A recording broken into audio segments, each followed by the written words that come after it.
Hey, Eusebio, good morning. Aga natin, ha? Ikaw pa may dalang Subaru?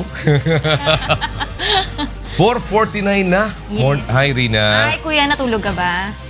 Nakatulog ka ba? Hindi ako masyado na kapag kasi ako, nakainom ako ng so akong uminom ng kape.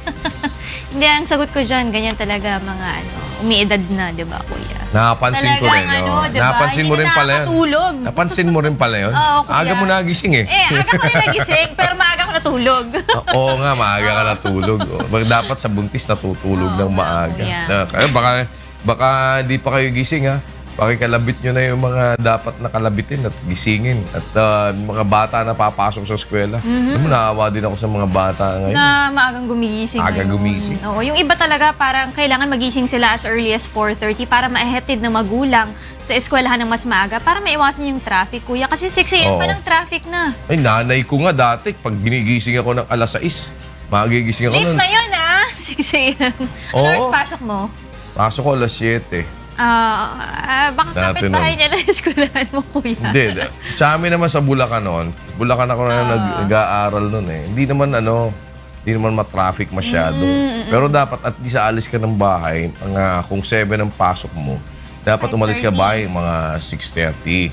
Pwede may 30 minutes ng namin eh. 30 minutes na halos yung travel time namin. Hindi ganun kalala ang traffic doon sa Bulacan. Pero pagdating mo minsan, flag ceremony na. Kami pag na-late ka sa flag ceremony, magpapanatang makabayan ka mag-isa. Talaga? Oo. Tardy pa rin yun. Tapos pag na-late ka sa flag ceremony, minsan gagawin, ikaw yung pagkukumpasin sarili mo dun. Kaya mo yun? Yung gaganon-ganon ka? Oo nga, bayang magiging. Ganyan. Ang pambansang awit ng Pilipinas. Tapos ikaw pa yung kumakanta. Ikaw pa kumakanta. Tapos magre-recite ka Panatang Makabayan. Ikaw ba, na-recite mo ba Panatang Makabayan? Oo. Alam mo yung Panatang Makabayan. Panatang Makabayan, iniibig ko ang Pilipinas. Oo. Yun lang. Hindi ko na memorize ko. Ang kabisado ko yung luma eh. Ano? Ayun, Panatang kasi may bago na eh. Iniibig ko ang Pilipinas. Ito ang aking bayang sinilangan. lupang sinilangan. Itong tahanan ng aking lahi. Diba? Dahil dito, gumising na kayo. Kasi nung dati, kabisado natin lahat yan. Dati kabisado. Parang yung kabisado ko pa nga dati yun eh. The Gettysburg Address by Edgar Allan Poe. Hindi ko alam yun. Di mo alam yun? 7 years ago? Hindi. Iba yung mga books na... Our fathers brought forth in this continent a new nation. Iba yung mga books na pinabasa sa amin. Hindi mo alam yun? Conceived in liberty and dedicated to the proposition that all men are created equal. Talaga? Ibig sabihin, nagbalagtasan ka pa ng ganyan. Hindi balagtasan yan. Gettysburg Address yan. Eto ang bagong Panatang Makabayan ngayon. Iba na. Diba? Sige, kuya, bigkasin mo. Iniibig ko ang Pilipinas. Ito ang aking lupang sinilangan. Nakasad sa amin dati, ito ang tahanan ng aking lahi. Diba? Ako'y kanyang kinupupkup at tinutulungan. Ewan ko. Maging malakas. Iba na sa kanila eh. Wala na yung mga... Sa amin, maligaya at kapaki-pakinabang. Ngayon, malakas, masipag at marangal. Diba? Sa akin din, kapaki-pakinabang. Tapos bilang ganti, meron kami gano'n, ay diringgin ko ang payo ng aking mga magulang. Susundin ko ang tuntunin ng aking paaralan. Diba? Tutop din ko, may gano'n eh. Ang tungkulin ng mamayang, iba na sa kanila eh. Makabayan, naglilingkod, nag-aaral. Diba? Iba na eh. Iba na, kuya. Ba't kaya iniiba-iba? Hindi ko rin alam, kuya. Di ba? Nagtataka nga ako eh. Pagka sinabi ko sa driver ko. Ayan yung original version, kuya. Sabi ko doon sa driver ko. Doon ka duman sa Highway 54. Ano yung Highway, EDSA? EDSA. Ano yung Highway 54? Tatanungin ko na eh. Saan po ba tayo pupunta? Sa Dewey Boulevard. Rojas Boulevard. Tinatanong saan po ba yun? Boulevard eh. Hindi alam talaga eh. Ewan ko. Yung panahon nyo kasi kuya, may generation gap. Yan ang problema kung minsan. Ewan ko lang kung wala ba tayong sense of history or ba't kailangan palitan mga pangalan yan? Pati nga spelling, kuya, di ba? Gusto nila papalitan. Ewan ko, walang magawa yung ibang mga congressman kundi dami niyong pwede isipin. Pagpapalit ng pangalan ng kalye, iniisip, palitan natin ang pangalan dito sa Marikina, gawin natin J. Eusebio. Kung sino nagpagawa, yun na ang may pangalan ngayon. Kung sino nagpagawa ng kalsadang yun. Hindi nga, di ba parang walang tuloy pati yung sense of history. Nasisira. Ngayon, alam mo ba ngayon? Ano, Di ba? Hindi na masyado nadidinig. Buwan ng wika ngayon. Oo nga, Agosto. Dati, linggo ng wika lang. Ngayon, buwan na ng wika. Oo, buwan na ng wika. Hindi, okay lang naman Ikaw sana. ba ay matalas ang iyong pagsasalita ng Tagalog? Ay, hindi matalas. Ang matalas, kutsilyo. Matatas. Oo. Matatas, tama, di ba? Matatas. Oh. Pagka matalas kutsilyo, nakakahiwa yun. Bakit matalas din naman pwede, di ba? Ang Di ba? Matalas ang pagsasalita. Ay, hindi. Masama naman yun pag matalas ang pagsasalita, di ba? Pagka matalas kang magsalita, ibig sabihin nun, mahayap kang mangusap. Mahayap. Oo. Ano ba yan? Nag-nosebleed na ako, kuya. Hindi mo alam ang mahayap. Yan ang ano ngayon. Ay, ang suliranin ng mga bagong henerasyon ngayon, kagaya ninyo, na tinatawag na mga nakapaloob sa milenyo, hindi na ninyo masyadong binibigyan ng pagpapahalaga yung ating wika. Kaya marami mga kabataan ngayon na hindi na nakakaunawa ng mga malalalim na salitang Tagalog. Kasi hindi na nagagamit, kuya. Alalaong hindi na baga, ipapractice ba? hindi na ninyo nawawatasan ang bawat katagang binibigkas ng isang tunay na Pilipino. Hindi na namin naintindihan? Oo, di ba? Parang kailangan pa na iliwat sa inyo sa mas mababaw na pananalita. Kailangan pa na i-translate. Oo, bago ninyo translator. lubusang maunawaan. Di ba? Naku, hirap. Kagaya ngayon, anong petsa ngayon? Ano ba ang petsa? 9. Ano ba sa 9? 9, ikasyam. Okay, tamo, di ba? Ikasyam. O paano mo sasabihin sa Tagalog? Kasi, di ba, Spanish? Espanyol yun. O paano mo sasabihin sa Tagalog yung 2017? 2,017. Oh, yeah, tama. Tama ka naman, di ba? O, ngayon ay araw ng Miyerkules. Ikasyam sa buwan ng Agosto. 2,000. 2017. Yan talaga. Ako po ang inyong lingkod. Si Daniel Rasol. At ako naman po ang inyong lingkod. For camera. Kinaya lang kita kasi hindi ko alam kung sasabihin ko. Hindi, yung iba may sinasabi siya, ako po ang inyong maliit na lingkod. Ayoko, kuya. Kasi parang hindi ka lumalaki, di ba? Ano natin ipa-office? Meron sinasabing gano'n. Ito, may mga balita tayo ngayon. May tinulungan itong ating UNTV News and Rescue na fishball vendor. Itong fishball vendor na to dyan sa Maynila, nasugatan siya kasi nabangga siya ng pickup truck. Yung kariton niya. Kaya tinulungan ng ating mga UNTV News and Rescue. Uy, kahapon, kuya, maraming walang pasok sa May Pasay area. Nag-close sila ng mga roads doon dahil nga isinelebrate natin yung ating 50th anniversary ng ASEAN or Association of Southeast Asian Nations. So, sabi nga ni President Rodrigo Duterte doon, papaigtingin pa daw niya yung public-private partnership para mas maging maunlad yung ating rehiyon. Hindi naman masama yan. Pero yung problemang isa dyan, yung hindi daw pagkakasama ng South China Sea, arbitral ruling doon sa kanilang final joint communique, yun yung pahayag sa publiko ng ASEAN foreign ministers. Dumidepensa daw dyan yung parang merong kinakatwiran dyan ang ating kagawaran ng ugnayang panglabas. Department of Foreign Affairs. Ugnayang panglabas. Ito naman, kuya, exclusive na nakuha natin. Sabi mo ganyan, exclusive!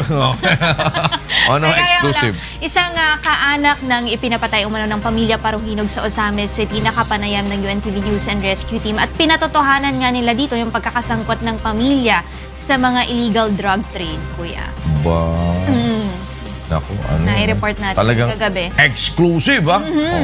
Tingnan natin. Meron naman daw plano ang US na gumawa ng airstrike dyan sa Marawi City para tulungan ng Pilipinas na tapusin yung gulo natin dyan. Haba na, no? 3 months pero idininayan.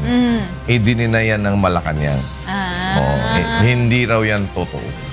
Okay. Ito namang mga napiling pre-qualifier mula sa ating Wishcovery on-ground at online audition, kuya, umusad na dun sa ating second round.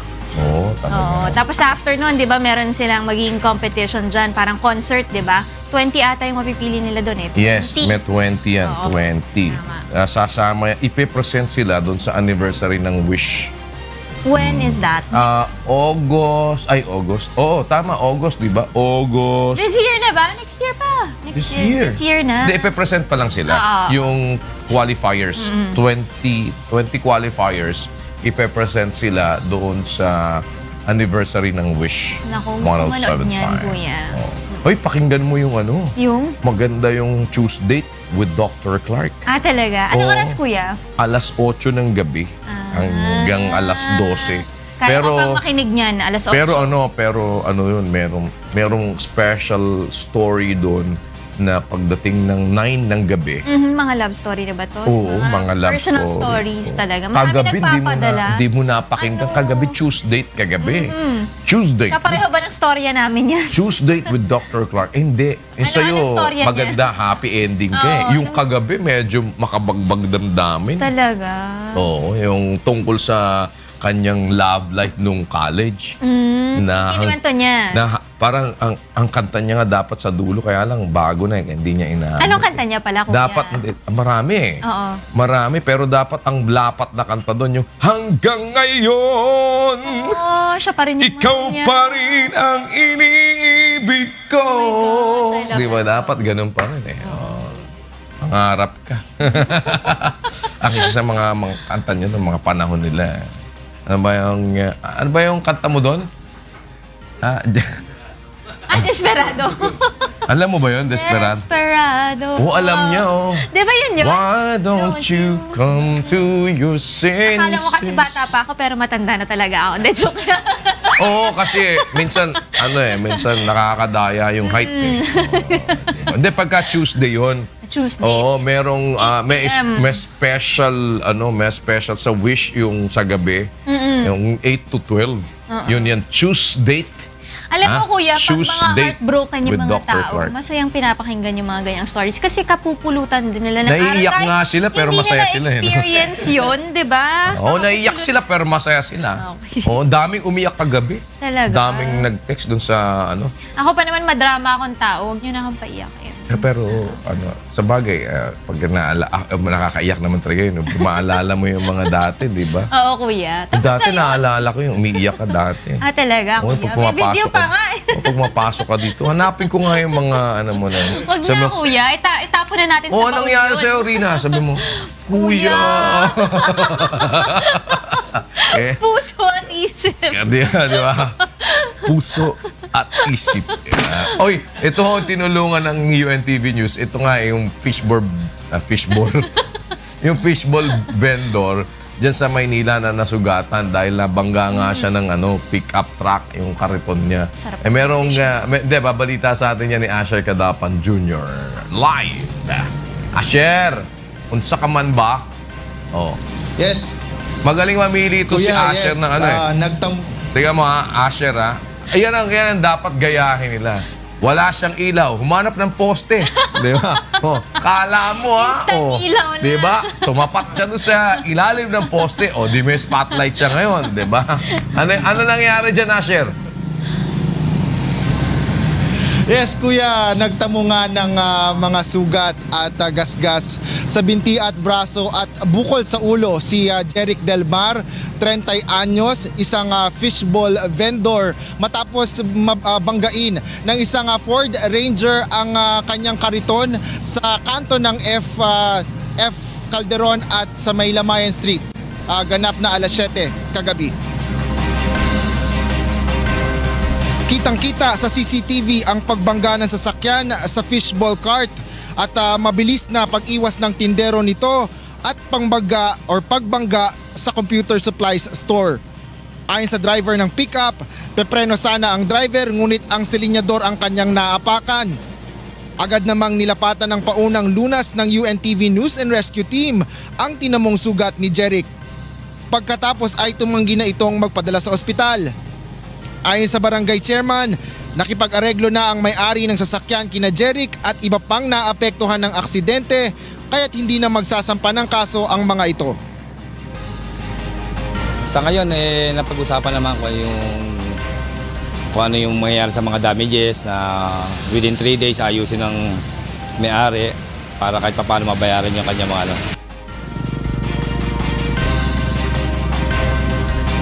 At yan ang latest mula dito sa Maynila. Ako si Asher Cadapan Jr., humahataw sa balita. Ay, thank you, Asher. Si Asher Cadapan Jr. sa Maynila. Ano eksaktong lugar mo dyan, Asher? Dito po tayo, kuya, sa may Luneta Park. Nasa likod natin ang Luneta Park ngayon. Talaga? Tingnan ko nga Luneta. Matagal na akong di napupunta dyan sa Luneta eh. Ikot mo nga ako dyan sa Luneta. Andyan saan ng Kalabaw? Sige po. Andiyan ba yung photo ba? Andyan ba yung Kalabaw? Medyo Malayo ka sa Kalabaw? Medyo madilim pa sa lugar ngayon dito, pero malayo po tayo. Pero nasa likuran po nating bahagi sila. Medyo madilim lang po ngayon. Oo, dyan marami na ako hold up eh. So, at least medyo, hindi pa kasi alam mo dati nun, mapasya lang ako ng nanay ko sa Luneta, masaya na ako. Ako sa Luneta kami lagi. Doon lang ako sa padulasan doon eh. Talaga? Oo, kaya lang, yung padulasan doon, napudpud na eh. Meron pa doon nagbibisikleta by the bay, di ba, kuya? Yung mga, yung may angkas na bisikleta. Oo, si Eddie Marinduque. Sidecar, Si Eddie Marinduque, diyan pa nag-skating. Skating? Oo, yung roller skates, yung apat ng gulong. Yes, kuya. Oo, dyan siya nang-hunting ng kliyente dati. Oo, nagpaikot-ikot. Oy, si Kuya Herman Panghulan. Yan, madalas din sa Luneta yan. Nanonood ngayon eh. Oo, talagang maaga gumising. 5:06 na. Good morning, Kuya Herman. Good morning. Tsaka si Maring Malu. Oo. Pagaling ka, Maring Malu ha. Get well soon. Oo, kasi... nakausap ko nga si Sir Jerry kahapon. Oo eh. Naikwento niya nga Sabi ko na nga eh. Kaya dapat mag-iingat tayo mga may kamang mga matataas. Dapat mas mababa ng konti. Matutuwa ka. Dapat hanggang dito lang, di ba? Matutuwa ka kay ate mo kanina. Bakit? Oo, siguro nabalitaan niya yung nangyari kay Malu. Oo. Hindi naman siya sasahig. Nahulog siya. Hindi. Doon siya sa loob ako natutulog sa may gilid eh. Yung kanyang side, ang kadikit pader. Oo, di wala siyang hulog doon. Kaso nakadapa akong ganyan. Hinatak ko yung kumot dahil nagiginawa ko eh. Siya din. Hinatak ko yung kumot na ganyan, tapos bumalik pa sa kung ganun. Tumayong bigla, nagulat, tapos sinalo kong ganun. Oo! Akala niya mahuhulog ako sa kama. Ang galing naman ni ate, may reflex din. Oo! Sabi ko, hindi, kukumot lang ako. Sabi ko ganun. Akala niya malalaglag na ako. Ayaw din mawala ng asawa. Natatakot. O kaya mag-ingat tayo mga pagkilos-kilos nyo sa... Hindi kasi yun, bababa siya ng kama niya. Oo. Sumabit yung paa niya sa kumot. So nauna ngayon yung balikat niya tsaka yung mukha niya. Buti nga, yung sa ulo niya, di ba? Ingat po kayo. Ingat kayo sa yung mga pagbalik-balikwas. At walang major fracture dapat pag mga may edad palang kagaya namin, dapat hindi na dapat nasa sahig na lang. Banig na lang dapat. Kasi nawawala na kayo ng balanse, di ba? Nawawala na rin yung grabe naman to, parang nawawala diba? Na kayo ng balanse, talagang ganun, di ba? Hindi kuya, di ba pag as you age, nawawalan talaga ng balance yung isang tao. Ba't naman ganun ka mo ganun? Nawawala na kayo ng balance. Proprioception. Meron pa naman balance. Ano ba yung nangyari kahapon? Si Rosalie Cos, kuya, naka-attend ng 50th anniversary ng ASEAN Summit nga. At doon nga, sinabi ni Pangulong Duterte na kailangan daw mas paigtingin yung public-private partnership para sa ating rehiyon at saka yung kahalagahan dyan ng pagkakaroon ng ligtas sa lawlessness elements, korupsyon at transnational crimes. Yan yung inatenda ni Rosalie Cos kahapon.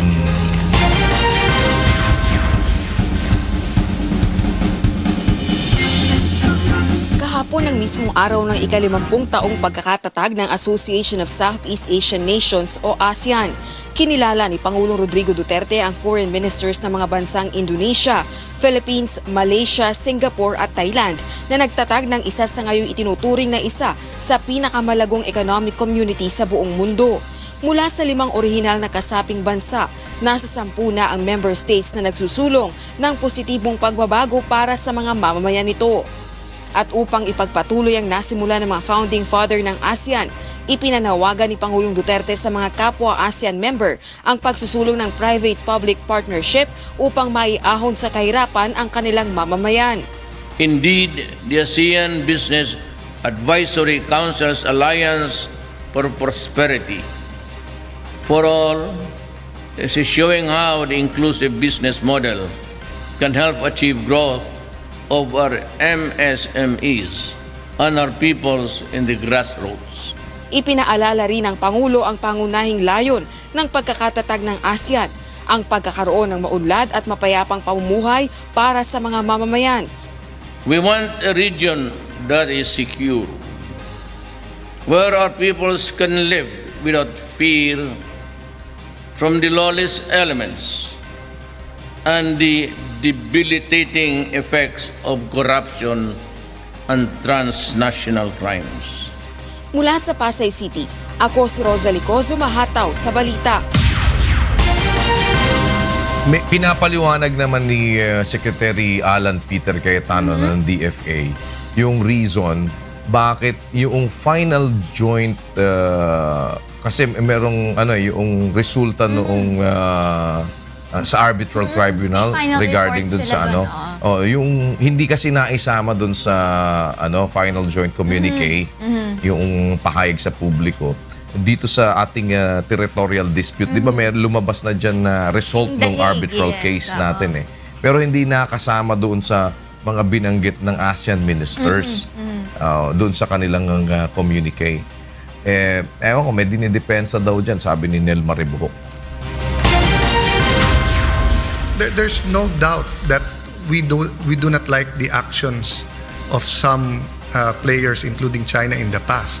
What we're saying is we're making progress, so we have to do better. No, but if we keep regressing, diba, in peace talks, how will we finish the peace talks? Dinipensahan ni Department of Foreign Affairs Secretary Alan Peter Cayetano ang final joint communique ng ASEAN Foreign Ministers kaugnay ng South China Sea dispute. Ito ay matapos ang ilang puna na mahina umano ang naging statement ng ASEAN Ministers sa isyu ng pinag-aagawang teritoryo dahil hindi nabanggit ang resulta ng arbitral ruling noong nakaraang taon na pumapabor sa Pilipinas. Ayon sa kalihim, base sa polisiya ng administrasyon, nais ng Pilipinas na maipagpatuloy ang dialogo sa China at palakasin ang relasyon dito.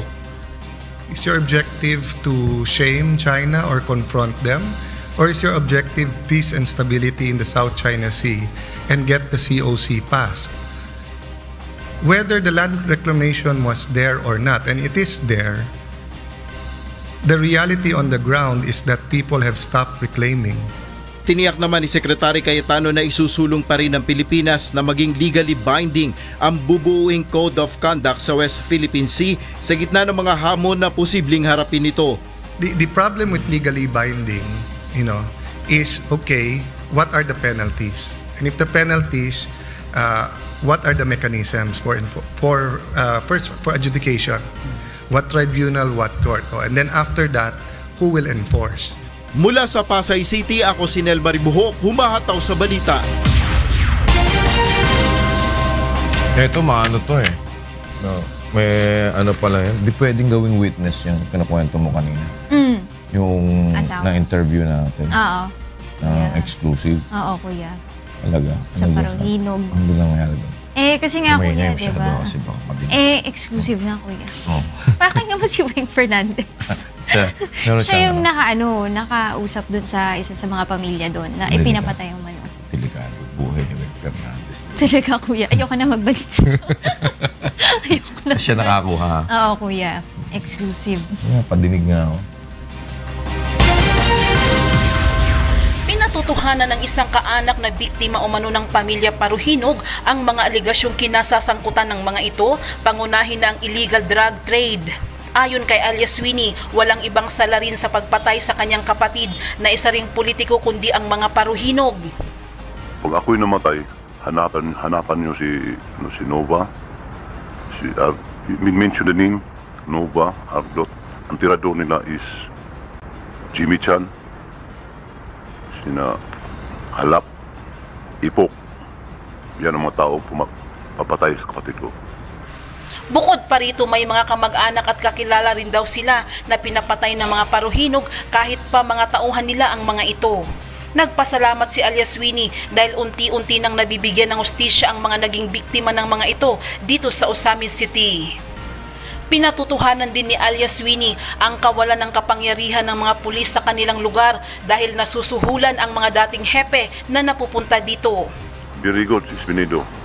He give justice for those people who were killed. He give justice lalo na for the whole Osamis City. Entire Osamis City. They get peace Osamis City. Totoo yan. Yung mga hippie, ma-bribe yun. Gusto pa nyo isama ko pa yung isa? Oo, totoo yan. Oo, mayroon pang pakapin. Gusto mo itong katawan ko? Oo, totoo yan. Ang dami mga hippie, nagdaang mga hippie dito. Nakatikim sa kanya. Subalit nangangamba pa rin sila sa ngayon dahil may mga kamag-anak pa itong pinaghahanap ng batas. Okay lang mawala si Espinido sa aming lugar basta kayo patay na yung ardot na yan, mga tauhan na at saka si Idol. O yan. Pag wala ng mga yan, 100%, 101% kampante na kami. Kampante na kami. We can sleep peacefully. Mula sa Osamis City, ako si Weng Fernandez, humahataw sa balita. Mabigat yung napwestuhan ngayon ni Chairman Andres Bautista. Pero may sinasabi siya, yung mga inilabas daw na documents nung asawa niya. Strange ba? Yung kanyang, di ba yung sinasabi na mga ill-gotten wealth niya? Fake daw talaga? Yung mga documents daw. Well, syempre, yun ang sinasabi din ni Attorney Lorna Kapunan. Ang sinasabi nitong si Chairman Bautista, matagal na daw niyang parang yung nasa likod ng paninira sa kanya. Merong, alam niya na, meron nasa likod talaga nito. Parang matagal na daw nilang kaalitan. Pero mabigat Kaya sabi nga nung diba, mahirap talaga yung pinakamahirap pagka ganyan na usapan. Oo nga, pag mag-asawa na, diba? Diba? Nakakalungkot lang kasi. Pero di ba ang asawa, bawal tumistigo sa asawa niya? Meron tayong rule doon, di ba? Oo. Hindi ka basta pwedeng dahil asawa parang, mo yun parang lang yan, yung lawyer-client relationship. Yeah. Hindi ka, palbawa, may nalaman yung lawyer, kesyo, ganito. Hindi ka pwedeng tumistigo laban doon sa kliyente mo. Ganito sa mag-asawa. Pero ang kaya ngayon ginagawa ngayon dito, naglabas, di ba, nilabas mga mga dokumento, ganito, ganyan. Properties. Ang aligasyon naman na sinasabi ni Chairman Bautista, fake yun. At saka meron talagang parang nasa likod nung campaign daw sa kanya. Well, sayang nga ayaw kasi magpa-interview sa akin. Well, bagay, next week, di ba? Sino ba naman tayo? Mainit-init pa yung issue. Talagang parang lang yan. Sabi nga nila, hell hath no fury like a woman scorned. Diba? Parang sabi nung sa akin ang huling halakhak.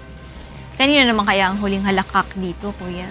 Well, tignan natin. Yung mga anak nila. Well, actually, yun ang isang mabigat. Siyempre, no matter what you say, apektado din yung mga bata.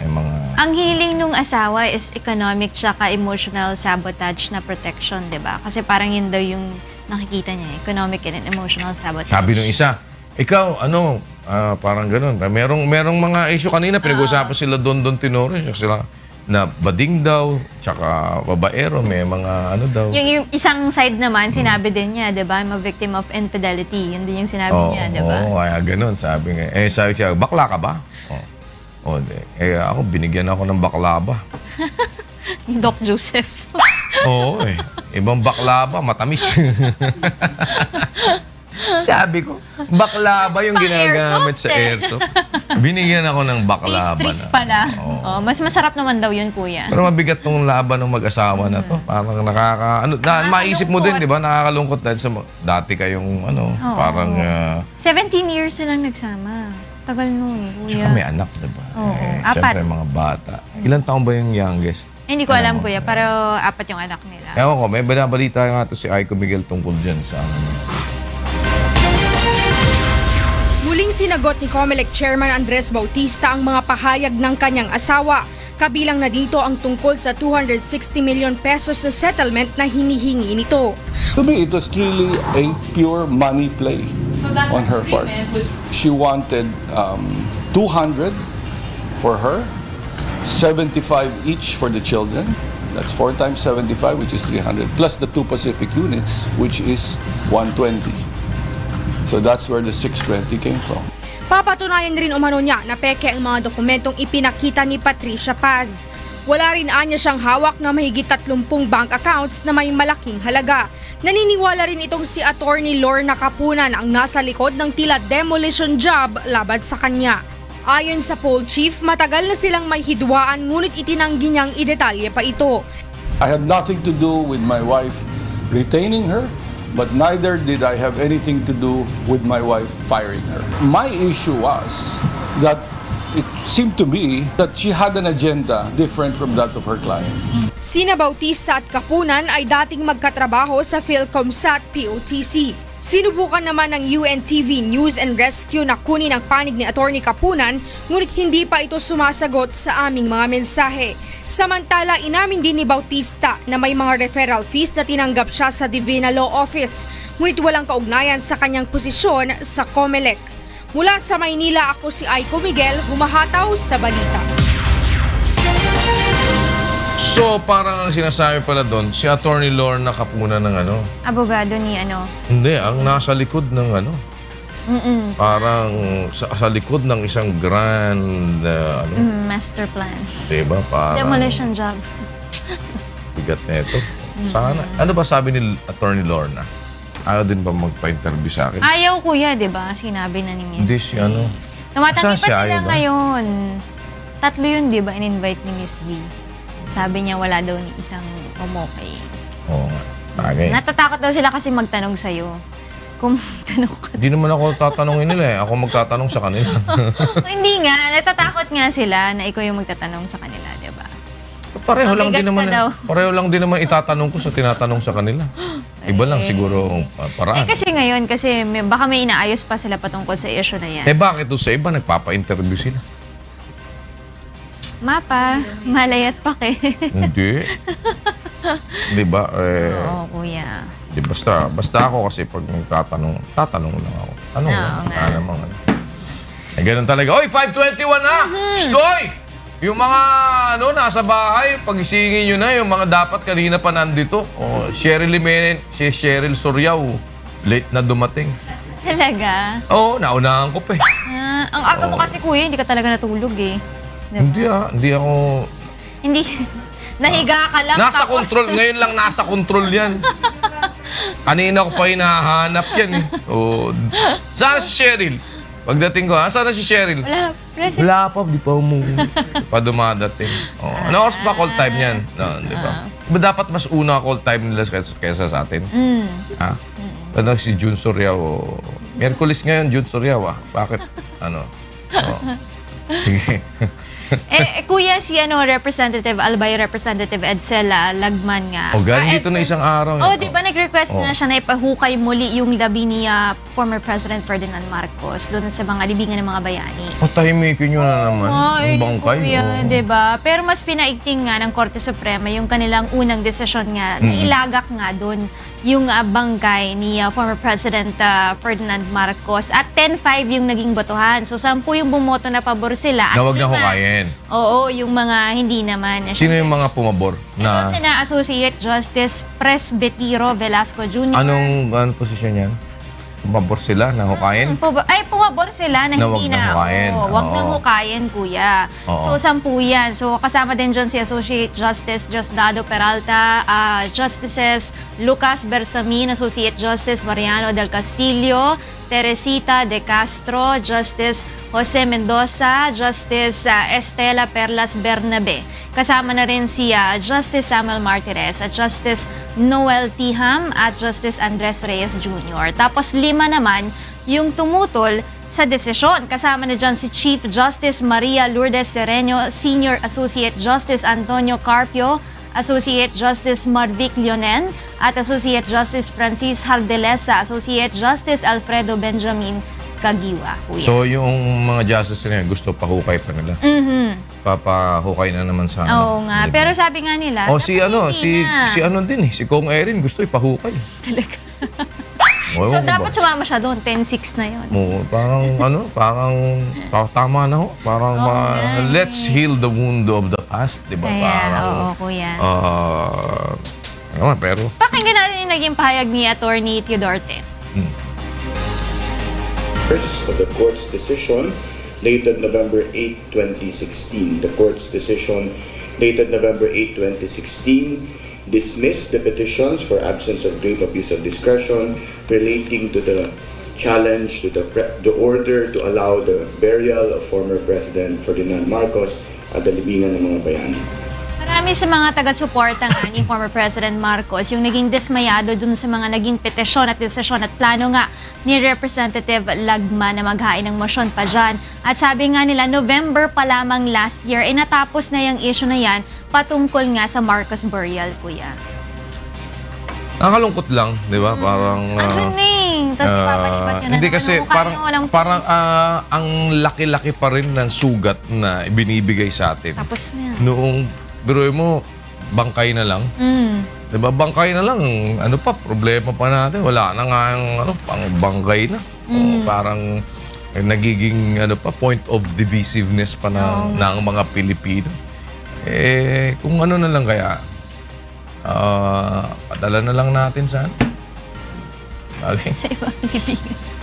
Ewan ko ba, parang bihira talaga ang buhay natin dito sa Pilipinas. Ang dami nating issue. 5:25 na ho ng umaga doon sa mga ilalabas ng bahay. Huwag niyong kalimutan palagi bili natin. Yung lalabas ng bahay, baka mamaya maiwan na naman nyo yung plancha. Nakasaksak. Tapos, electric fan. Ang masakit, yung plancha na naiwan nakasaksak, nasa ibabaw ng kama. Pag nasa ibabaw ng kama, yung kama nasunog, alam mo naman, may foam yan, ay nako, maniwala kayo. O kaya, mahawakan ng bata, kagaya nung naiwan na plancha ni Melay. Nahawakan nung aking apo. Di nalapdos yung kamay. Di ba? Pambira talaga. Kawawa naman yung bata. Hindi. Kaya dapat din siguro pagka nag-aalaga ka, talagang dapat extra care. Oo. Lahat ng mangyayari sa batang alaga mo, gagawin sa'yo. Dapat. Bilang parusa. Hindi. Ang ano po dyan, mabigat. Sabi nga nung kasabihan, di bali ka ng manakawang 4 na beses. Di ba? Huwag ka lang minsang masunugan. Mabigat yun. Pagka naiwan mo yung mga saksak na ganyan, tapos biglang nag-apoy, nagliyab, yung mga china-charge lang nyo na cellphone, naiwanan ninyo, naka-charge. Pag sumabog-sabog, ay nako, nadali kortina, ubus ang bahay. Ito naman patay naman. Maga-umaga. Kasi yung barangay Tanod, dating barangay Tanod daw ito, pinagbabaril kagabi. Doon mismo sa loob ng bahay niya dyan sa Caloocan. Ewan ko, ano naman nangyayari dyan. Pakibalitaan natin kay Rajel Adora. Kilala mo ba yun? Yes, kuya. Ang haba na ng pagka-introduce mo. Ayan. Go ahead, Rajel! Yes, kuya. Iniimbestigahan na nga ng Caloocan Police ang posibleng motibo sa pamamaril dito sa dating Barangay Tanod sa Caloocan City pasado alas 9 kagabi. Ayon sa mga pulis, natagpuan na lamang si Augusto Teleg alias Ogie, 50 anyos na dugo ang nakahandusay sa pintuan ng kanyang tahanan sa Barangay 176. Wala umanong nakarinig ng mga putok ng baril o anumang komosyon sa bahay ng biktima bago ang insidente. Posible umanong kakilala rin ito ang suspect dahil sa natagpo ang mga basyo ng bala sa hagdan sa loob ng bahay. Ayon sa mga kapitbahay ng biktima, gumagamit ito ng illegal na droga at sumailalim na rin sa rehabilitasyon. Gumagamit din. Doon ang pagkakalam ko. Kasi dati, naiparehab na siya ng pamilya niya. Naiparehab. Mismo pamilya nagparehab sa kanya. Kaya alam ng barangay na siya gumagamit. Hindi naman inaalis ng mga pulis ang posibilidad na may kinalaman sa illegal na droga ang krimen. Yan muna ang latest update dito sa Caloocan City. Balik sa inyo dyan sa studio, kuya.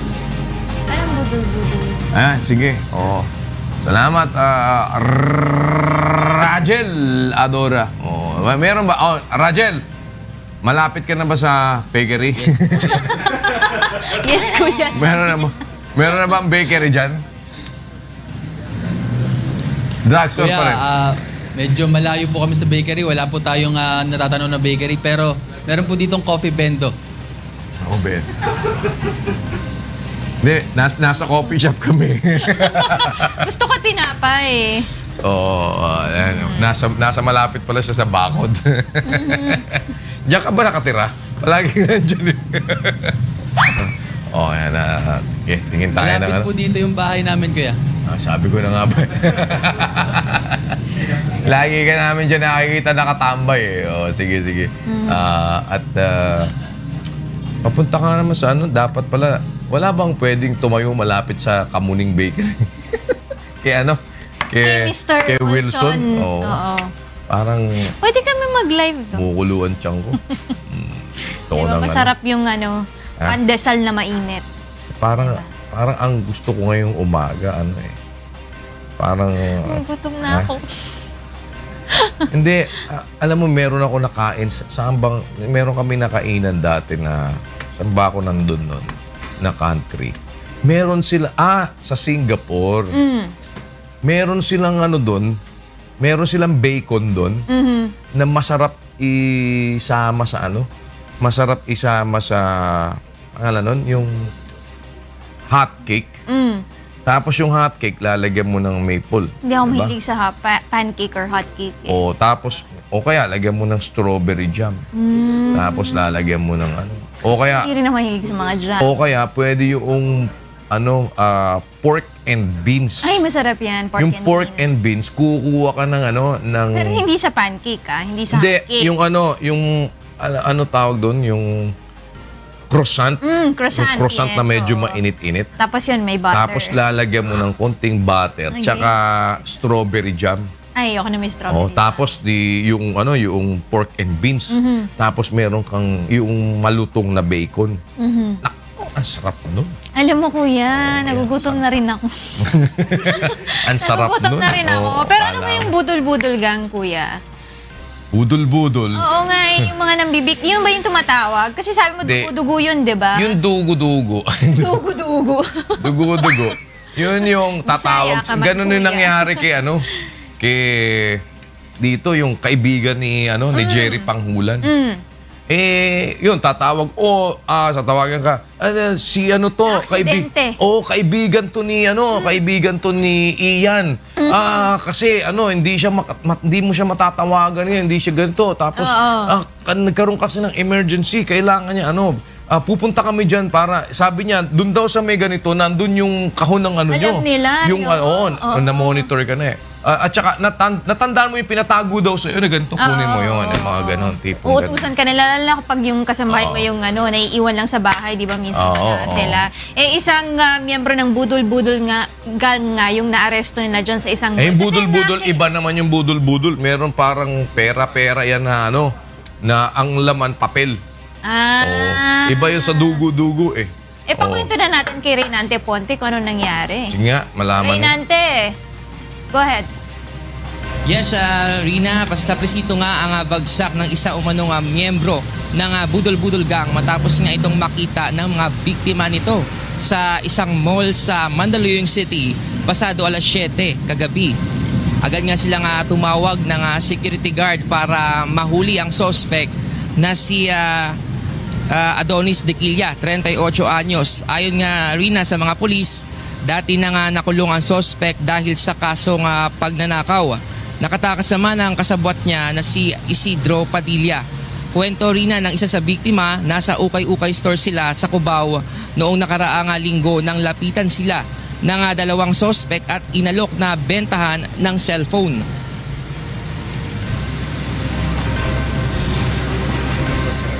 Sabi nila miss may phone kami dito yung bagong labas ng yung sa Oppo.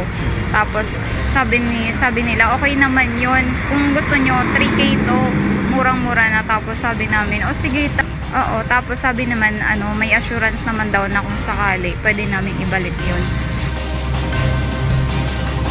Dahil nga sa mapang-akit na mga salita ng mga sospek ay napapayag ng mga bilhin ng biktima ang cellphone. Nang i-turn on na nila ang cellphone ay natuklasan na display dummy cellphone pala ito at hindi gumagana. Hindi na rin nila nahabol rin ang mga sospek dahil mabilis na rin itong nakalayo sa lugar. Nang mahuli nga ang sospek rin ay todo sa tanggi naman ang mga sospek sa paratang sa kanya. Yan muna ang update mula dito sa Mandaluyong City. Balik sa Arena. Reynante, saan ka exactly ngayon at ano-ano yung mga nasa paligid mo? Andito ako ngayon rin sa Shaw Boulevard sa Mandaluyong City kung saan nga siyempre gaya ng nakaraan ay malapit ako dito sa mga mall dito sa Shaw Boulevard. Nandito yung Star Mall, yung Shangri-La, tsaka siyempre yung dito sa paligid ko sa likuran ko andito naman yung paradahan ng mga jeep papuntang Pasig Bayan at Rizal. At gayon na rin dito yung yung mga building dito, mga call center building BPO companies, Rina. Hindi pa naman traffic, no? Hindi mo ba nakikita? Sa ngayon, sa mga oras na ito ay hindi pa naman na traffic. Okay. Rina, maluwag pa naman ang daloy ng mga sakyan. Ayan luwag dito sa mga oras na ito. Pero alam naman natin, pag umaga dito ay talaga ng mga heavy traffic, lalo na pag rush hour na rin. Yung mga pumapasok sa trabaho at yung mga pumapasok sa paaralan, yung mga estudyante.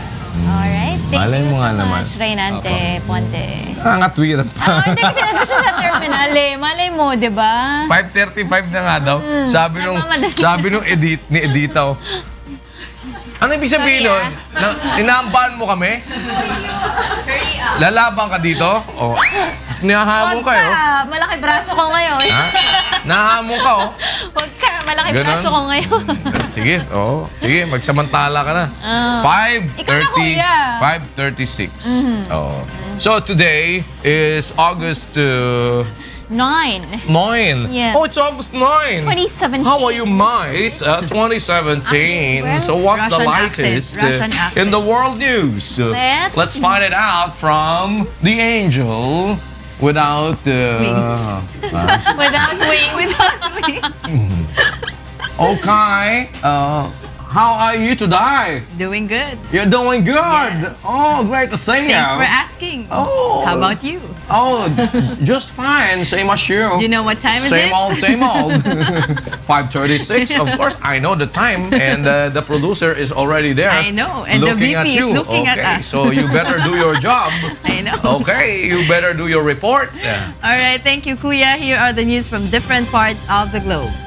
A pilot was taken to hospital with minor injuries after his small plane crashed when failing to take off from a busy highway in Russia's Chechnya on Monday. A video filmed by a local resident captured the moment when the single-engine plane taxied on the ground and crashed into a van parked on the roadside. A person can be seen jumping away and crawling on the ground in an attempt to escape being caught in the accident. According to local traffic police, the driver of the damaged van was not inside at the moment of the crash. And for the latest news in the Middle East, here's Bert Cerudo. Bert, go ahead. Thank you, Angela. Police in Australia, Dubai, and the Netherlands have arrested 17 people and seized nearly 2 tons of narcotics in raids the Australian Federal Police said on Tuesday had broken up 2 interlinked Middle Eastern crime syndicates. In simultaneous operations, 9 men and a woman were arrested in Sydney on Tuesday, and 5 men were arrested in the United Arab Emirates by Dubai police. Authorities in the Netherlands at the same time arrested 2 men alleged to have been responsible for arranging the supply of drugs to an Australian-based syndicate. Meanwhile, Qatar-based media organization Al Jazeera said on Monday it would legally challenge Israel's decision to shut down the network in Jerusalem, calling it an attack on independent journalism. Israel said on Sunday it planned to revoke the media credentials of Al Jazeera TV journalists and close the network's Jerusalem bureau. The decision adds further pressure on Qatar, which is already involved in a dispute in the region. Those are the latest news. in the Middle East. Back to you, Angela. Thank you, Bert Cerudo, live from Dubai, UAE. And those are the news making headlines from around the globe. This has been Angela. Back to you, Rina and Kuya. That's all? You want some more? That's all, folks. Yeah. Oh, sige. It's 5:39.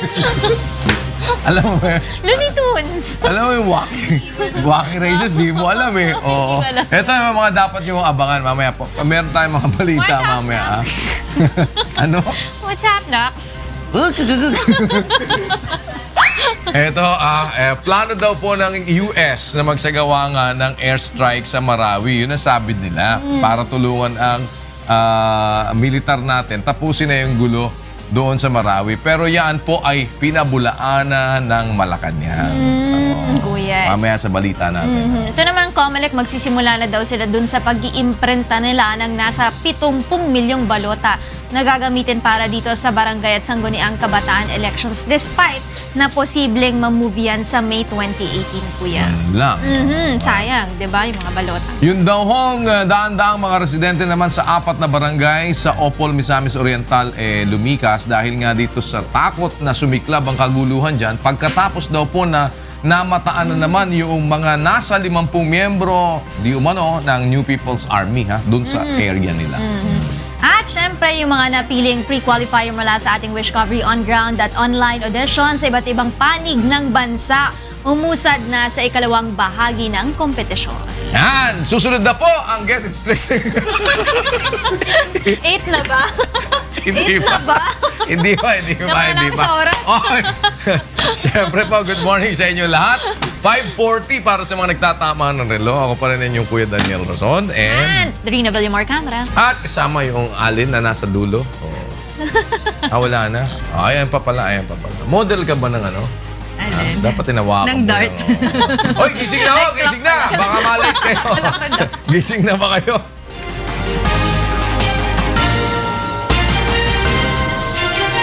Magandang umaga sa ating mga kasambahay. Araw po ng Wednesday. Ngayon po ay August 9, 2017. 7:01 in the morning. Narito na po ang ikalawang paghataw ng mga balita. Plano umano ng Estados Unidos na magsagawa ng airstrike sa Marawi City upang tulungan ang Pilipinas na tapusin ang kaguluhan sa lugar. Pinabulaanan ng Malacanang. Pag-iimprenta ng nasa 70 milyong balota ang gagamitin sa barangay at sangguniang kabataan elections, sisimulan na ng Comelec ngayong araw sa kabila ng posibilidad ng pagpapaliban sa October polls. Daan-daang mga residente sa 4 na barangay sa Opol, Misamis Oriental lumikas dahil sa takot na sumiklab ang kaguluhan matapos na mamataan ang nasa 50 miyembro umano ng New People's Army sa kanilang lugar. At mga napiling pre-qualifier mula sa Wishcovery on-ground at online auditions sa iba't ibang panig ng bansa umusad na sa ikalawang bahagi ng kompetisyon.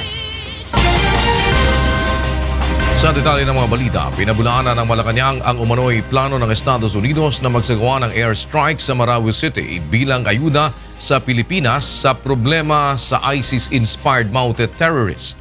Ito ang hataw na balita ni Birasol Abogadil.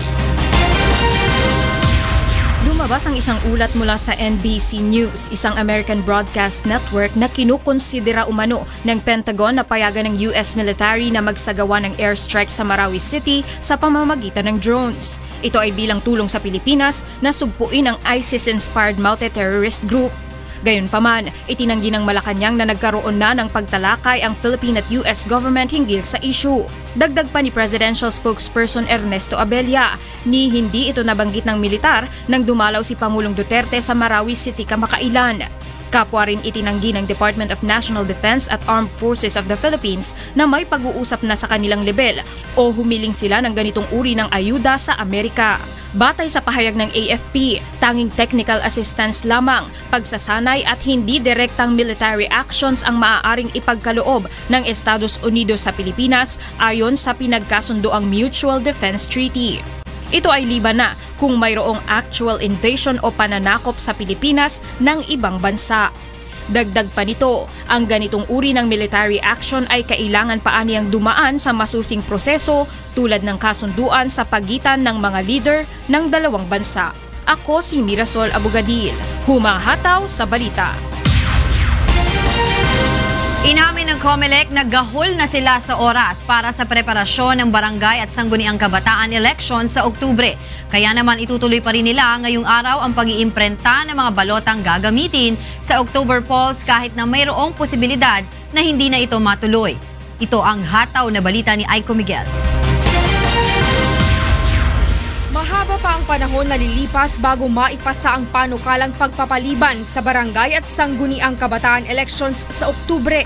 Kaya naman ayon kay Commission on Elections Chairman Andres Bautista, itutuloy pa rin nila ang paghahanda ng mga paraphernalia na gagamitin sa halalan. Ngayong araw itutuloy na ng ahensya ang pag-iimprenta ng 77 milyong mga balota para sa October polls. For a bill to become a law, it has to have the concurrence of both the House and the Senate. So kami naman, as I said, nagagahol na kami sa oras. We were supposed to start printing July 24. Uunahin ng COMELEC na iimprenta ang mga balota para sa Batanes. Una nang tiniyak ng poll body na hindi masasayang ang pondo para sa halalan, kahit na ituloy pa nila ang preparasyon dito sa kabila ng posibilidad ng election postponement. Samantala magkakaroon ng public hearing sa Mindanao sa August 15 upang alamin kung dapat bang ituloy o ipagpaliban ang halalan sa rehiyon.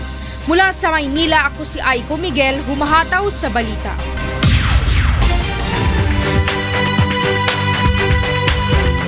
Mula po sa Batangas, alamin natin ang mga balita sa Luzon Region mula kay Sherwin Kulubong.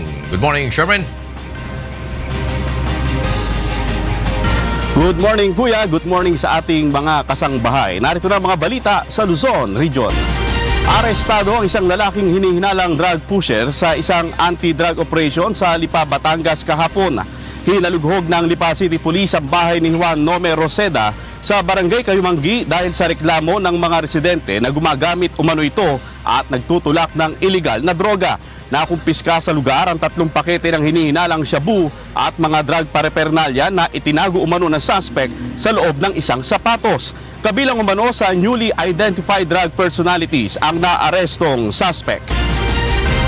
Nasagip ng mga pulis sa isang bar sa San Fernando, La Union ang 7 biktima umano ng human trafficking, kabilang na ang 4 na menor de edad. Ito ang hataw na balita ni Toto Pabros. Addan itati panangaywan ti San Fernando City Police Station dagiti 7 nga agtutubo karamang ti 4 ka menor de edad nga maipagarop ka biktima ti human trafficking. Naisalakan dagitoy ti maysa nga bar ditoy siyudad ti San Fernando, La Union, idi pasado alas 4 idi kalman dagiti empleyado ti City Social Welfare and Development ken San Fernando City Police. May basar ti report ti San Fernando City Police naglibas ti pagsirsirkanda nga karaoke bar dagiti 3 agtutubo, tapno agipulong ti police ken dumawat ti tulong tapno maisalakan dagiti upat pay nga kadwada. Taga Pagadian City daw sila at gusto na nilang umuwi. Ngayon, tinanong namin kung paano silang nakarating dito sa San Fernando. Ang sabi nila, nirecruit daw sila ng isang Cheryl Lim na magtrabaho bilang entertainer. Pero hindi kami pauwiin kung hindi daw namin nababayaran yung utang namin. Dahil po sa mga gastusin daw namin galing po sa Pagadian, yung pagkain, yung sa ticket ng barko, o doon po at sa mga nagastos lahat sa amin. Temporaryo nga maiyapan ti Haven for Women ije Dagupan City, Pangasinan, dagitoy aging gana maresorbar ti kaso da. Kapayatan na ada ti kustudiya ti San Fernando City Police ti may pagarop nga recruiter dagiti biktima nga posible nga sumango ti kaso nga panaglabsing ti Anti-Trafficking in Person Act of 2003. Manipud, La Union. Siak ni Toto Pabros, humahataw sa balita.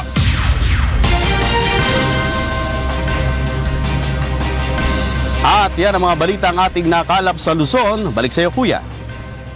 Maraming salamat, Sherwin Kulumong, live mula sa Tanawan, Batangas. Para naman sa mga balita sa Visayas Region, nasa Cebu City si Deb Riveral. Payong buntag, Deb. Yes, dagang salamat Kuya Daniel ug maayong buntag sa atong mga kasangbahay. Aniya na ang mga balita agikan sa nagalain-laing bahin sa Visayas. Giawhag na sab sa militar ang mga miyembro sa rebelde nga New People's Army nga musurrender na sa gobyerno. Apil niini ang pagsiguro sa seguridad sa mga voluntaryo nga musurrender. Kini ang hataw na balita ni Lalaine Moreno. Yara na lang sa duha ka gatos ang mga miyembro sang New People's Army sa Negros Occidental. Inisuno sa pagmonitor sang 3rd Infantry Division sang Philippine Army. Mas sobra 150 naman ang mga miyembro sang NPA sa probinsya ang nagsungka na sa gobyerno. Kabahin siniliwat nga nagapanawagan ang AFP sa mga rebelde nga mag-ugyon sa gobyerno. Wala sang anuman nga dapat kabalakan ang mga ini sa ilang nga kaluwasan bangod magatuman sila sa pangako ni Presidente Rodrigo Duterte sa mga ini nga magabalik sa normal ang ila pagpangabuhi. Karamihan na mag-surrender na, walang nakulong dahil pinapakiusapan natin. So nakaya natin gagawin yon mismo. Ang biktima, pamilya ng biktima, pwede natin pakiusapan. Pagbigyan naman natin na magbago tong kapatid natin na nawala sa landas. Pag magsusurrender na po yan, hindi na po kami nag-expect ng resistance. Wala pong mangyayaring patayan yan kasi susurrender na siya. Wala labot sa pangabuhian, tagaan man ng mga inisang 50,000 pesos kabaylo sang mga high-powered rifle. Mahimo man bawion ang mga kaso batok sa mga ini kapareho sang rebelyon kun voluntaryo nga magsungka sa gobyerno. Apang magapangatubang naman sa lagi kun may mga kaso nga pagpang-abuso kapareho sang rape. Mula sa Negros Occidental, ako si Lalaine Moreno, humahataw sa balita. Gipahigayon karon sa Cebu City ang 2-day National Cacao Congress. Tumong niini nga maistoryaan kung unsaon aron makaapas ang nasod sa padayon nga pagtaas sa demand sa tableya o coconut products. Kini ang balita ni Gladys Tuago. Nagtapok sa Cebu ang cacao stakeholders sa nasod para sa 2-day National Cacao Congress nga adunay tema nga Converging for Inclusive Agribusiness Development. Gitambungan ni Senator Cynthia Villar ang unang adlaw sa event gahapon, kauban ang uban pang nagrepresentar sa cacao industry. Tumong sa panagtigom nga maistoryaan kung unsaon aron makaapas ang Pilipinas sa nagadako nga industriya sa kakao. Ang kakao usa sa mga priority industry sector sa Department of Trade and Industry tungod sa padayon nga pagtaas sa demand sa tableya ug cocoa products. There is a big demand for cacao and coffee. That's why we are encouraging them both, and they are intercropping to coconut. Giawhag ni Senator Villar ang mga mag-uuma nga mokooperar sa gobyerno aron mamahimong globally competitive ang cacao industry sa Pilipinas. Sa karon matod niya giduso sa Senado ang Senate Bill No. 320 o Cacao Industry Development Act na ang tumong mapalambo ang kaalam sa Filipino farmers sa industriya ug madungagan pa ang kita sa mga niini. Gikan sa Cebu, ako si Gladys Tuabi, humahataw sa balita. Og kana ang mga balita nga atong nakuha dinhi sa rehiyon sa Kabisayan. Gikan dinhi sa Cebu City, balik dinha sa inyo Kuya Daniel. Daghang salamat Deb Riveral. Mula naman sa Zamboanga City, makibalita tayo kay Dante Amento. Buenos días, Dante. Buenos días también, Kuya, y buenos días con vosotros, mga kasangbahay. Takial mga notisya na rehiyon de Mindanao. Otra vez ya pide entendimiento el Zamboanga City Water District con el público. Por causa hindi pa pwede acabar con el esperado plazo na Agosto 15 el taase pipe laying o butada del mga nuevo y grande tubo de agua na lugar. Aparte de continuata experiencia pesado tráfico na mga mayor camino mientras taase con el pipe laying. El objeto de asegura que puede darle bastante supply de agua con los residentes na ciudad, especialmente na llegada del tiempo de sol. So we are midway or more than half of our journey right down to the downtown area in bringing new water into the system. We are also requesting that you give us a little bit more time.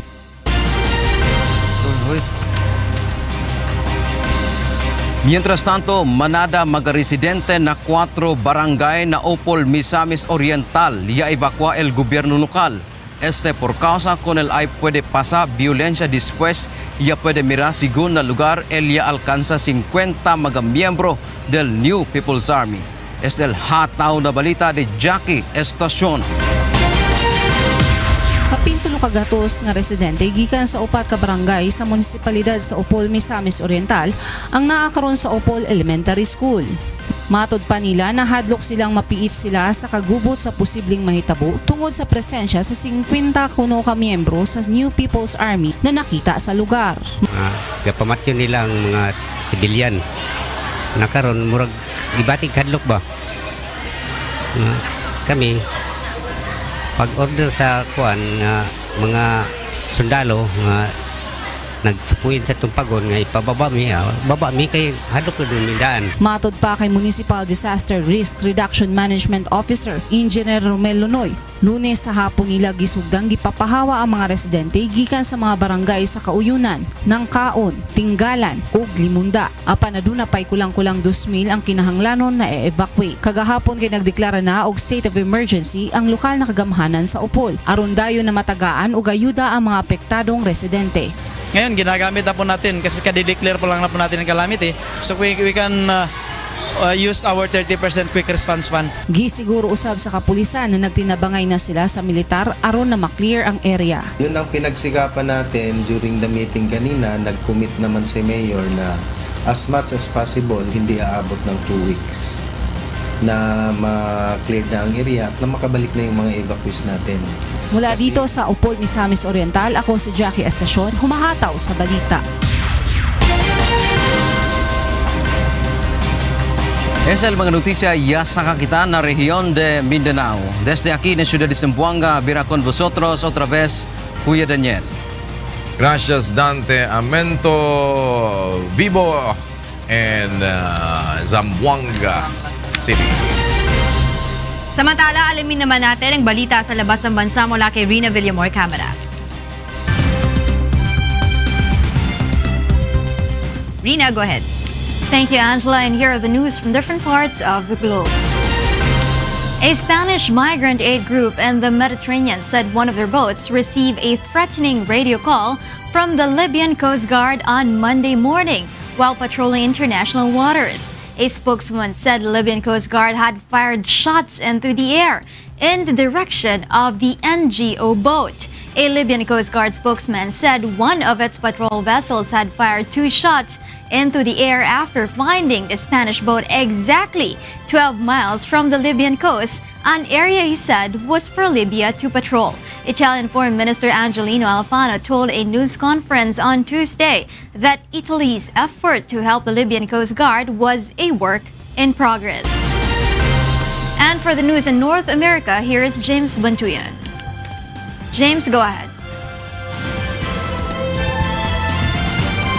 Yes, good morning, Rina. Good morning, Kuya Daniel. The number of homes to be condemned as a result of a massive sinkhole in a residential neighborhood of Llano Lakes, Florida, has risen to 7. Beverly Saison reports. Local officials said on Monday the sinkhole originally opened up on July 14th and grew dangerously hundreds of feet within a matter of hours, Florida officials initially said, before it stopped increasing in size the following day. 2 homes were initially swallowed up by the sinkhole, but Pasco County government officials said 5 additional homes met the criteria for demolition over the weekend. Officials say the process of removing debris and water is ongoing at a calculated pace to ensure the land surrounding the sinkhole does not become unstable. There will be a removal of water, basically in order to lower the water so we can get to more debris. We also have contractors that are removing the debris at the same time with backhoes and other type of equipment. You'll see some of that heavy equipment in there. Florida is prone to sinkholes because of its porous limestone foundation, and the cavities that are the result are a common feature of the state's landscape, such as springs, lakes, and portions of the rivers. Beverly Saison, UNTV News and Rescue, San Diego, USA.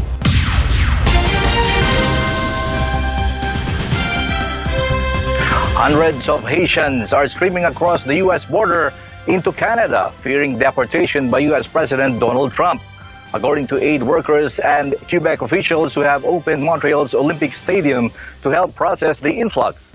CBC also reports a huge surge of people walking illegally across the U.S. border into Canada in recent weeks, with some 500 asylum seekers now sleeping on portable cots in Montreal's Olympic Stadium, which has been turned into a temporary shelter. And those are the latest stories here in the United States. Back to you, Rina. Thank you so much, James Bantuyan, reporting live from Maryland, USA.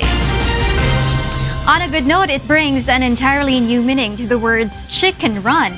But the annual World Hen Raising Championships brought some extra excitement to England's Peak District on Saturday. Giselle Bonifacio has the details. Hens have been in strict training for the past couple of months, preparing for their annual World Championships. The venue for this event is a rural pub called the Barleymow Pub in a small village called Bonsall. Every year, about 30 to 40 of the world's fastest chickens run along a track to strict international criteria. They must have both clawed feet on the starting line. There is some people who are really serious. The lad that won last year, he's won twice in the last 3 years, and he does actually train. He's only 10, and I see him up at school. The whole event, the biggest of the year for the town of Bonsall, concludes by finding out which of these fine beasts is the fastest chicken in the world. The winner's trainer was Jack Alsop from Ibol in Derbyshire, who has a collection of racing hens. I think that she's the world's fastest hen and she has lots of world records. Undescribable. He has previously won the event in 2013, 2015, and 2016. Giselle Bonifacio, UNTV News and Rescue, London, United Kingdom. And those are the news from different parts of the globe. Back to you, Angel. Thank you, Rina.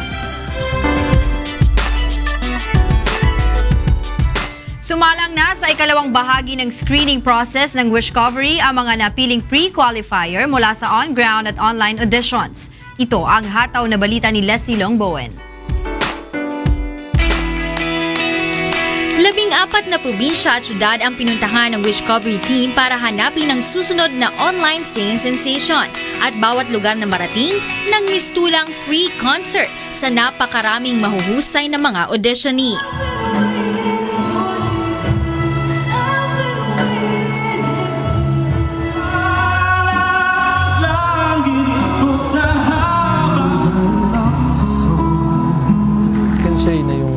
Discovery audition natin is very successful at actually that exceeded our expectation considering that this is an online competition, ano? So talagang ito ay dinayo at sinadya talagang puntahan yung mga audition sites natin. Ang ibang hindi nakarating sa on-ground auditions, nagpadala naman ang kanilang audition piece online. How hard I tried. Every turn I take, every trail I track, every path I make, every road leads back to the place I know where I cannot go, where I long to be. No, I don't want your body, but I hate to think about you and somebody else. Burn, when's it my turn? Wouldn't I love to explore that shore up above? Just say you want it. Just say you won't let go. Wow, napakagaling talaga ng mga talents natin, ano? Filipino talents natin. Talagang ipinakikita nila dito na pang world class talaga yung talent, ano? At mula sa mga auditionees, pumili ng mga pre-qualifier na sumalang na sa kasunod na stage ng laban, ang live radio guesting sa Wish 107.5 studio. Wished you the best of the face your lips did I miss.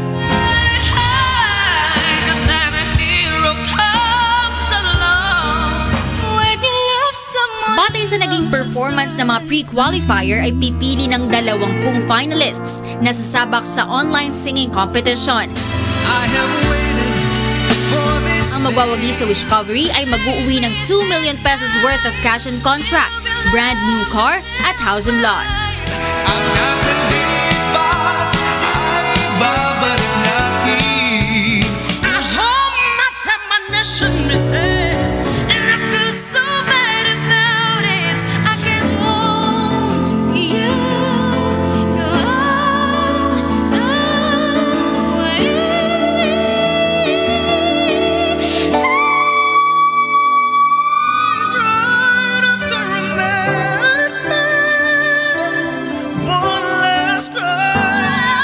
Leslie Longbowen humahataw sa balita.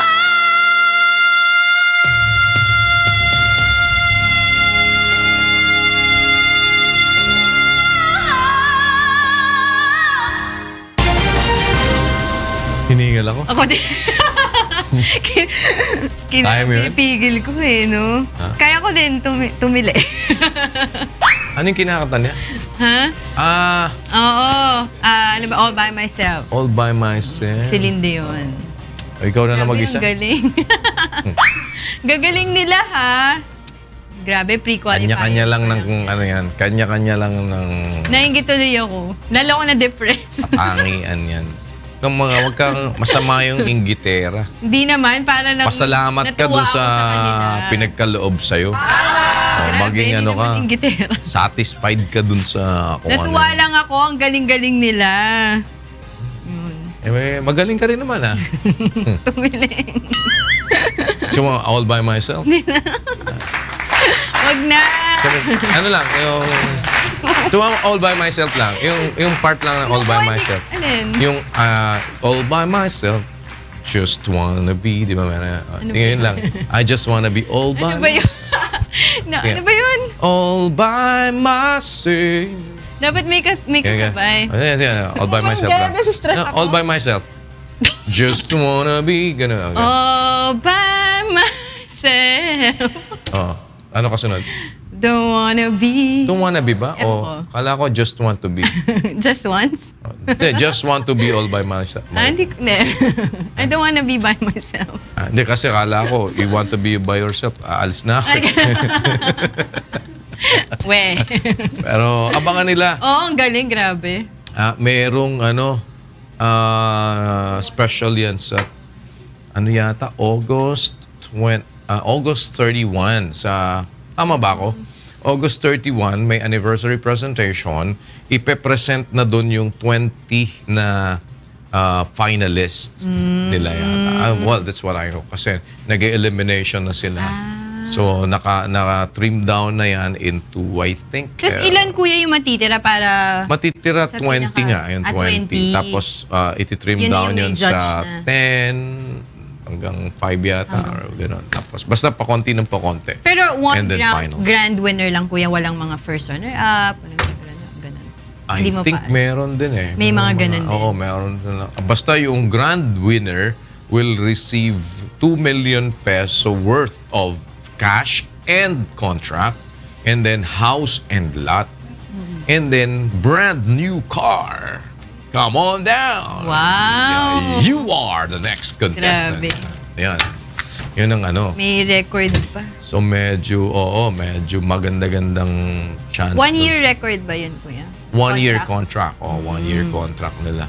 Kaya, bro mo, magiging singing sensation. Talagang galing. All by myself. Galing ah. Wow. Diba?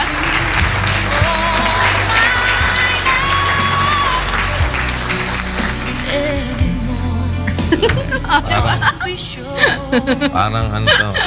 Ibang contest to. Lip sync.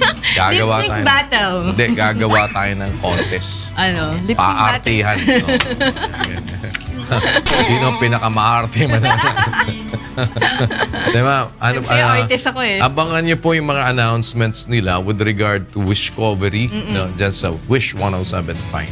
And nagpapasalamat yung mga organizers ng Wishcovery dun sa lahat ng mga nag-participate, dun sa ginawa nilang mga activation at on-ground audition na ginawa nila. Sa Cebu, Cabanatuan, dami, Baguio. Yes.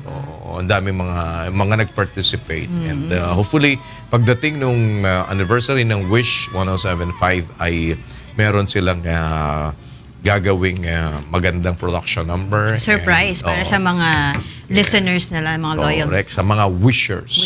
And don't forget yung choose date. Ano ba yung choose date? Choose date. Kaya nga, ano yung choose date? Choose date with Dr. Clark. Yun. Yan, yung kalimutan. Anong oras ba yan, kuya, Dr. Clark? 8 in the evening to 12 Ano yung mapapakinggan nila, kuya, sa choose date? Different, love stories sa saliw ng mga love songs. Ayan. Wow! So, iba-ibang mga ibinaba. Baka sumusumulat kay Dr. Clark. Sabi mo, Dear Dr. Clark, my name is Angela. Tapos sasabihin mo, and this is my story. This is my story. Once upon a time, in a far away place. Kingdom. Oo, ganun, di ba? Oo, so pwede yun. Pero paano sila makakasulat, kuya? Saan nila ipapadala? Padala lang nila sa kay Wish 107. Basta mag-log on sila sa Wish. Makinig sila sa Wish. Tsaka din, pwede nilang ipadala yung mga letters nila.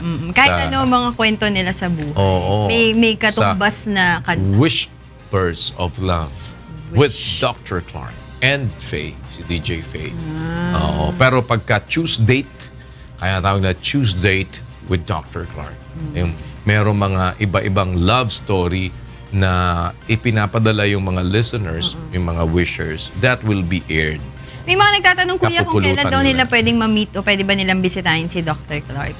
Ewan ko ba? Parang tatago sa tao. Shy siya.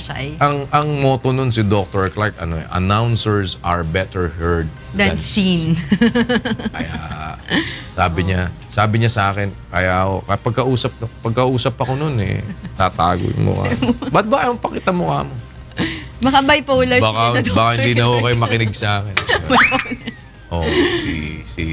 Parang maganda yung mga story dito. Oo, pakinggan nga natin yan. Mga love story. Merong kasabay na mga saliw ng parang yung mga songs na that remind you of whatever love story you have, diba? Kagabi. Parang yun, yung kanata kagabi ni launch. Kagabi lang. Kagabi ni launch na yun. Yung choose date with Dr. Clark. Yes. Aabangan natin. Next Tuesday, pwede nila pakinggan yan. Yung kung anong storya. Maganda yung storya. Ano kayang papadalang storya ni Wayne? Sino nagpadala? Padala ka ng story mo. Mapadala tayong story. Si Rina, padala ka ng story. Maganda rin story ni Rina. Okay, Dear Dr. Clark. Share lang ba yung mga story na, mga love story na. Alam ko at saka yung mga songs kasi, tinutugtog yung mga songs nyo na naaalala doon sa takbo ng love story ninyo. Diba? Songs that will remind you of your love story. Diba? Para parang kay Rina kasi nagkilala sila sa coffee shop diba? So parang maganda yung kanta mo. Alam ko yung yung love story mo Yung yung kila Barbara Streisand tsaka Bryan Adams. Diba yung It Started Over Coffee? Ganun. Anong title nun? Finally Found Someone. Diba? Pwede ka na mag-DJ, Pwede na mag-DJ. Ala ko. Diba? Si Angela ang una nitong song na ilalagay yun. Tinimbang lang. Pagising sa umaga, sermon ng alisa. Rakista to pero mga love songs, yung mga tinutugtog doon. Nadinig ko yung isang beses, may kantang doon May kanta pa sila na nandun sa story nila na, alam mo yung, alam mo yung kutsilyo? Ano yun? Hindi mo alam. Nakanta? Oo. Hindi ko alam. Oo. Knife cuts like a knife. Kutsilyo yun. Di ba? Tinagalog ko. In Espanyol ko lang, kutsilyo Pwede. Yan po ang Wish Covery sa Wish 107.5. Abangan namin. Listen lang. Para sa mga karagdagang balita, bumisita lamang sa aming website na untvweb.com. At yan po ang ikalawang pagkataon ng mga balita sa umaga ito araw ng Wednesday, August 9, 2017. Kasama po ang buong puwersa ng UNTV News and Rescue sa iba't ibang panig ng daigdig. Si Bert Sarudo sa UAE, si James Bontuyan sa Maryland, USA, si Sherwin Colobong sa Tanawan, Batangas, si Deb Riveral sa Cebu City, si Dante Amento sa Zamboanga City. Alas 7:41 na po sa Philippines. Ako si Daniel Razon. Ako naman si Angela Lagunzad. Susunod na ang programang Bawal ang Pikon! Get it straight with Daniel Razon.